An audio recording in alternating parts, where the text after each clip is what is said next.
සයුරේ ජීවිත නැවපෙරළි පුතු සොයනා අය කොයිද පනවන පාගා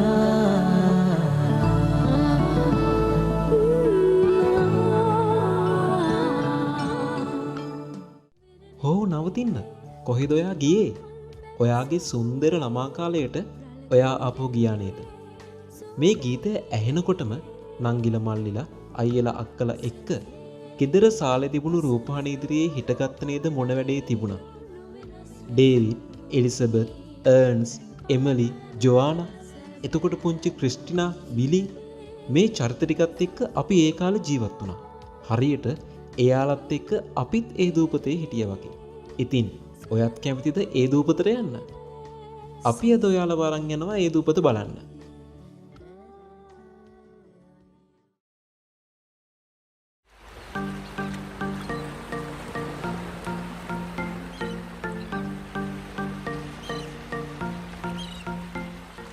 මේ දූපතේ නම තමයි ටොබේගෝ. ටොබේගෝ කියන්නේ කැරිබියානු මුහුදේ තියෙන ලස්සන දූපතක්. මේ දූපත ආසන්නයේම තවත් සහෝදර දූපතක් තියෙනවා. එය ට්‍රිනිඩෑඩ් ලෙස හඳුන්වනු ලබනවා. ට්‍රිනිඩෑඩ් ටොබේගෝ දූපතට වඩා තරමක් විශාලයි. ටොබේගෝ දූපත වර්ග කිලෝමීටර 300ක් තරම් ප්‍රමාණයක් වටා පැතිරලා තියෙනවා. සෙල්සියස් අංශක 20ත් 34ත් අතර උෂ්ණත්වයක් තමයි මේ දූපත තුල පවතින්නේ.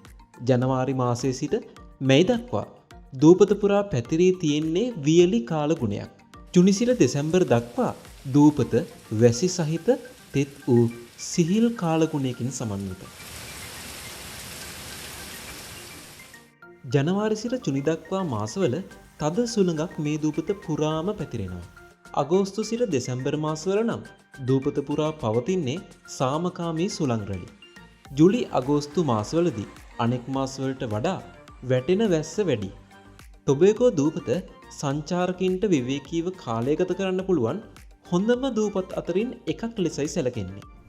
ලෝකයේ තියෙන හොඳම මුහුදු තීරයන් ටොබේගෝ සතුයි. සුදු පාට වැලි වලින් ඇතුරුණු ලස්සන මුහුදු වෙරළවල් සංචාරකින්ව මේ දූපත වෙතට ඇඳ බැඳ තබා ගන්නවා.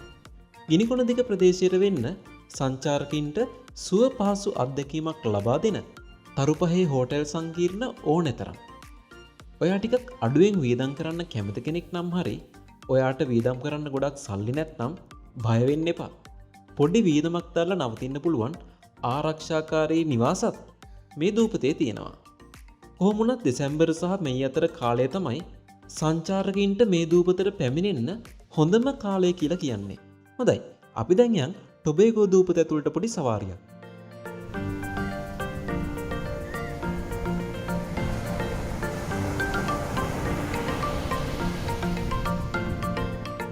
ආගල් වෝටර්ෆෝල්. ටොබේගෝ දූපත තුලදී ඔයාට යන්න පුළුවන් ලස්සන තැනක් තමයි ආගල් දියැල්ල. මේ දියැල්ල අඩි 175ක උසකින් සමන්විතයි. ඒ වගේම ස්තර 3කින් මේ දියැල්ල හැදිලා තියෙනවා. දූපතේ ඊශාන දිග පැත්තට වෙන්න තමයි මේ දියැල්ල පිහිටලා තියෙන්නේ. විවිධ වර්ණයන්ගෙන් යුතු සමනලුන් සහ කුරුල්ලන් මේ ප්‍රදේශය අතර නිතර සැරිසරනවා. තට්ටු 3කින් සමන්විත මේ දියැල්ලේ උඩම තට්ටුව තමයි වඩාත්ම ආකර්ශනීය. මේක ස්තර 3න් කුඩාම එක වගේම ගැඹුරුම එක. ඔයාට මේ තුර කිමිදීමටත් අවස්ථාව හිමි වෙනවා. ඒ වගේම උඩ ඉඳලා වතුරට පනින්නත් පුළුවන්.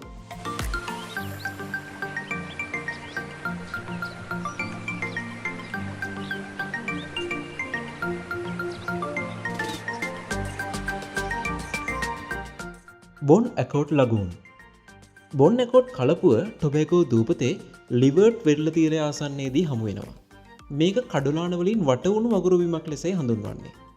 බොන් කලපුව ටොබේගෝ වෙරළබඩ පරිසර පද්ධතියේ වැදගත් කොටසක්. මුහුදු තෘණ වගේම කොරල් පරත් මේ කලපුවේ අන්තර්ගතයි. මත්ස්‍යයින්ට අමතරව නිල් කකුළුවන්, කඩුලාන කකුළුවන්, ලොකු පොකිරිස්සන් සහ මුහුදු අශ්වයින් මේ කොරල් පර ආශ්‍රිතව ජීවත් වෙනවා. ඒ වගේම වඳවීමේ තර්ජනයන්ට මුහුණ දීලා ඉන්න හොක්ස් බිල් කැස්බෑවන් වගේම කොළ කැස්බෑවන්ද මේ කලාපයේ දැක ගන්න පුළුවන්. මේක ගවේෂණය කරන්න එන සංචාරකයින් නිසා ටොබේගෝවට ආර්ථික වශයෙන් මේක අතිශය වැදගත්.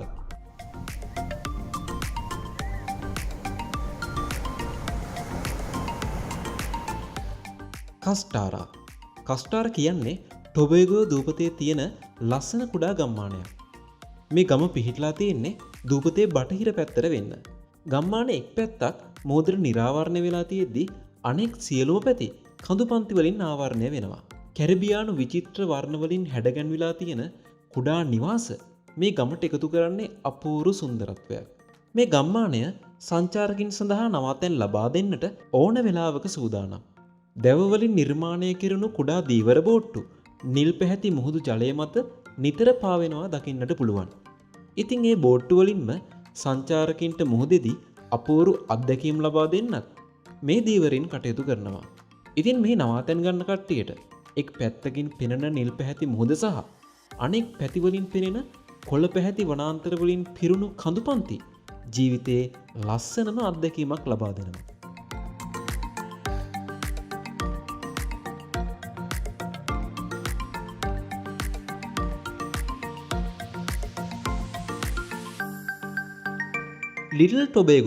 ලිටල් ටොබේගෝ දූපත ටොබේගෝ දිවයිනටම අයත් වෙන කුඩා දූපතක්. මේ දූපත ගස් කොළන් වලින් පිරුණු වනාන්තර භූමියක්. ටොබේගෝ දූපතේ ඉඳලා විනාඩි 20කින් වගේ මේ දූපතට ළඟා වෙන්න පුළුවන්. මේ දූපත ජනාවාසුණු එකක් නෙවෙයි. රතු පාට පාද තියෙන බූබි පක්ෂීන් සහ රෙඩ් බිල්ඩ් කුරුල්ලන් මේ දූපතේ නිරන්තරයෙන් සැරිසරනවා. The Trials of Life කියන චිත්‍රපටය රූපගත කරලා තියෙන්නේ මේ දූපතේ. වේලි කාලගුණයක් තියෙන ජනවාරි සහ මැයි කාලවල තමයි මේ දූපත සංචාරය සඳහා වඩාත්ම සුදුසු. මොකද රෙඩ් බිල්ඩ් නිවර්තන කුරුල්ලන් ඒ මාසවලදී මේ දූපතේ පිහිටි කුඩා කඳුමුදුන් වල කූඩු හදලා බිත්තර දාන්න ගන්නවා. ඉතින් ඒ කාල ගියොත් ඒ අත්දැකීමත් ඔයාට ලබා ගන්න පුළුවන්.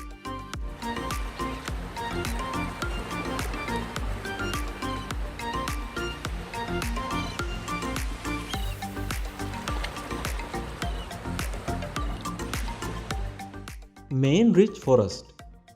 ඔයාට මතකයිනේ රොබින්සන් අන්දරේ තිබුණු වනාන්තර. ඉතින් අන්න ඒ රූගත කිරීම සිදු කරලා තියෙන්නේ මේ ආසන්නයේ. බටහිර අර්ධගෝලයේ ආරක්ෂිත පැරණිම වනාන්තරය ලෙස මේන් රිච් වනාන්තරය හැඳින්වෙනවා. මේක ආරක්ෂිත වනාන්තරයක් බවට පත් කරලා තියෙන්නේ වර්ෂ 1776 දී. පක්ෂී විශේෂ 220ක් පමණ මේ වනාන්තරය තුල දැක ගන්න පුළුවන්. මොට්මොට්, ට්‍රොගන්, මැනකින් පක්ෂීන්ද ඒ අතරට අයත් වෙනවා. ඒ වගේම ආමිඩලෝස්, ඉගුආනා සහ අකුට ජීවී විශේෂද මේ වනාන්තරයේ ජීවත් වෙනවා. මේ වනාන්තරයත් ජනවාරි සහ මැයි දක්වා කාලයේදී නරඹන්න යන එක තමයි වඩාත්ම හොඳ. හැබැයි ඒ කාලේ සංචාරකයන් නම් ටිකක් වැඩි.